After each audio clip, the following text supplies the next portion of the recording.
All right, well, why don't we go down in the order and see what we can come up with.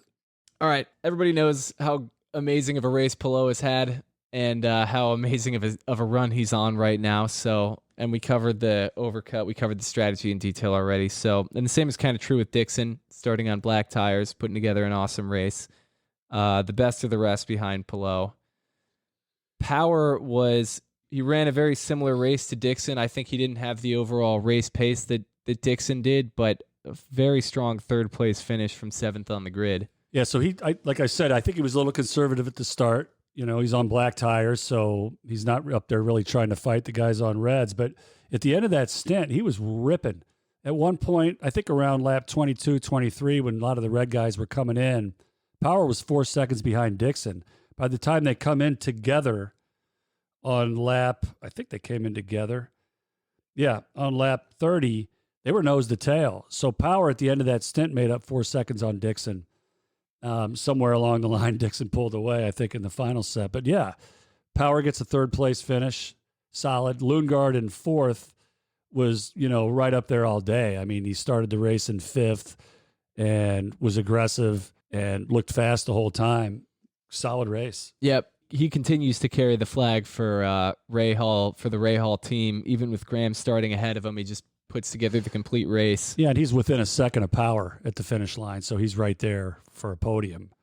Yeah, then we got McLaughlin, who comes home in the top 5 after starting 8th with a good overcut on the last stop. I think he was one of the last ones to pit just a lap before Rahal did, who ultimately closed the window. So, strong result for McLaughlin. Yeah, David Malukas starts in 12th. He runs most of the first stint. He gets up to 8th. He's on the reds and looked fast the whole time. It ends up moving up to 7th around McLaughlin early on. And then, like I said, solid the whole time, ends up in 6th place. Yep. I'm trying to look up Rahal's results where he's finished so far this season. But 7th, I think, is actually, I'm sure he's disappointed with the slow final stop and getting beat just on tire wear and everything by the Ganassis, but 7th isn't bad for him. It looks like the Rahal team in general is starting to right the ship. Looks like he got 6th at St. Petersburg, and then this is his best finish since then, falling into 7th. Hopefully that, they're on a new trajectory here, and he finishes just 7/10 behind Malukas. Award, you talked about his 3-stop strategy. I guess it worked. He goes from 25th to 8th. Who knows what might have happened had he stuck with a 2-stopper? He had so much pace that who knows? He might have ended up even better. But by going to the 3-stop, gave himself some clear track, gave himself opportunity in case yellows came out that could have vaulted him right to the lead. So I'd say a hell of a race for Pato. Yep. Behind him, Armstrong also has a very strong race. He started 18th it looks like, and he came forward. I forget what tire he started on, but he started on reds. At the start, if you watch these in-cars, normally when we do these, that in-car thing isn't out yet, but I watched it today, right before we started recording. He gets squeezed out into the grass by Hunter-Reay, and, it's kind of all over the place, but stays out of trouble and ends up, after just sort of a mediocre first stint, just slowly, improving all the way and just hanging in there. And I'd say that 18th to 9th is pretty solid. Yeah, he must have been, if he started on the reds, he must have been just preserving him on the first stint, because he pretty much just hangs out in 16th for the entire first stint, but doesn't pit until lap 29. So he's pitting with the black tire guys basically on reds, and it works. He overcuts from 16th up to 11th doing that. Yeah, so he's finishes 9th. He is 14 seconds behind O'Ward, who's a spot ahead of him. So there's a little gap there. And then behind Armstrong is Rossi, started 13th, finishes 10th. Again, we questioned the strategic move to get him off the black tires early. Not sure what they were doing, defending against an undercut maybe, but I think that was a little bit impatient. I would agree. Herta, after another pole position, 2 in a row, winds up all the way back in 11th with heavy tire drag, a speeding penalty. Tough day. Andretti, these guys, they got to get their act together.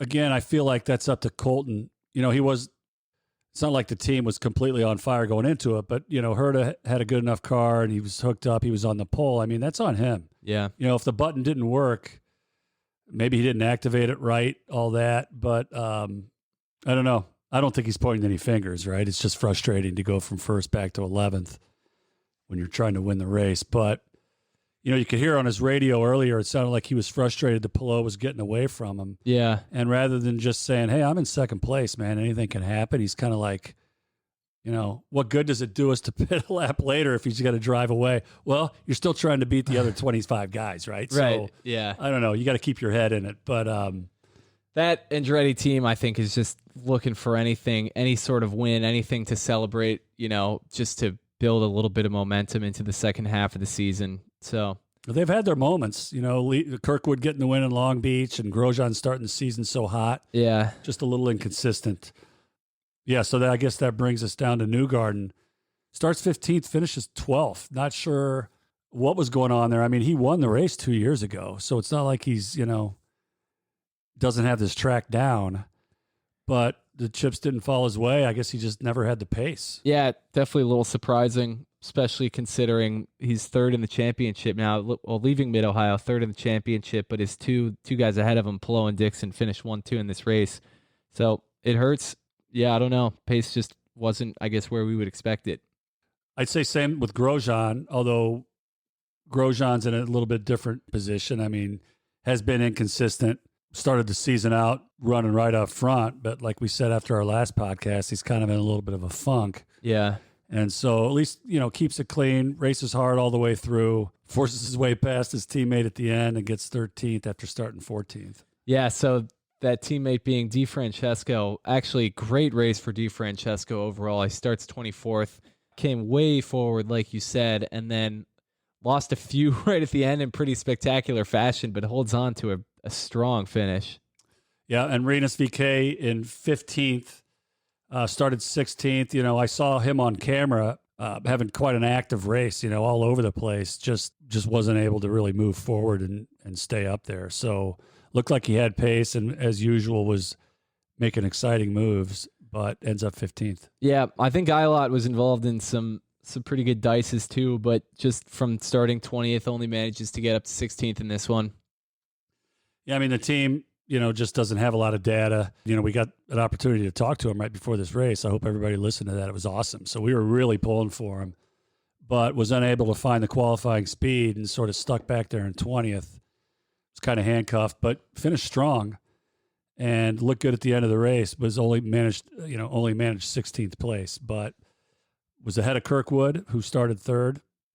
Yeah, Kirkwood had that spin early with Palou going around him, but must have just had a slow stop or something after that to wind up all the way back in 17th. Well, he came straight in after that, right? He might have flat spotted tires or something because he came out of the spin and a few people kind of steamrolled right by him and he came in, and that was early. Yeah. So he may have had to go into fuel save. That's true. That was lap 22. So early, leading edge of the pit window, which ties you up for the entire rest of the race. Yeah, so I think that might have had something to do with that. Jack Harvey ran well for a lot of the day, somehow faded to 18th. Yeah, he had good qualifying pace. Started 11th, but like you said, he just dropped to 18th. Somewhat unspectacular compared to the races his teammates had. You know, he's running in 12th in the middle of the race, so not sure what happened on his final round of stops and his final stint. But, you know, he needs to have a good race, and the team looks like it's turning it around. But 18th after starting 11th is not what you're looking for. Nah. Hunter Ray starts 17th. I got to give him credit for qualifying it there. I mean, you know, he's been out of the series for a couple of years. It's a physical track. Carpenter, the Chevy, you know, is not used to this. So his second race back, qualifying 17th, he loses 2 spots, finishes 19th. But I thought he showed pretty well, actually.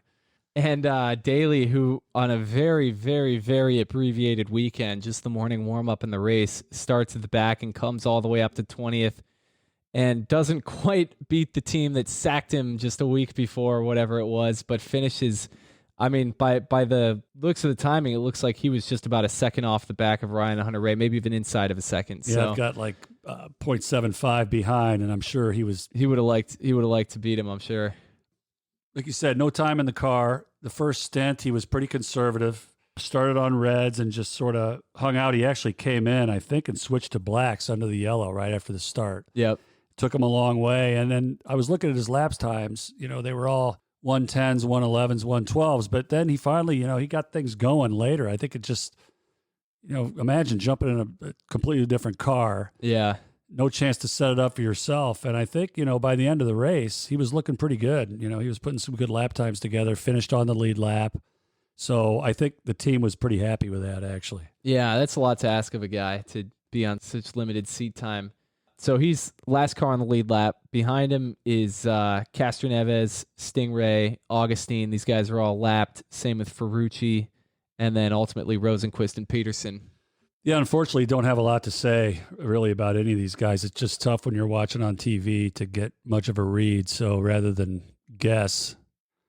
Yeah, I know Ferrucci went to 3 stops. He was on the very, very early edge of the second stop window.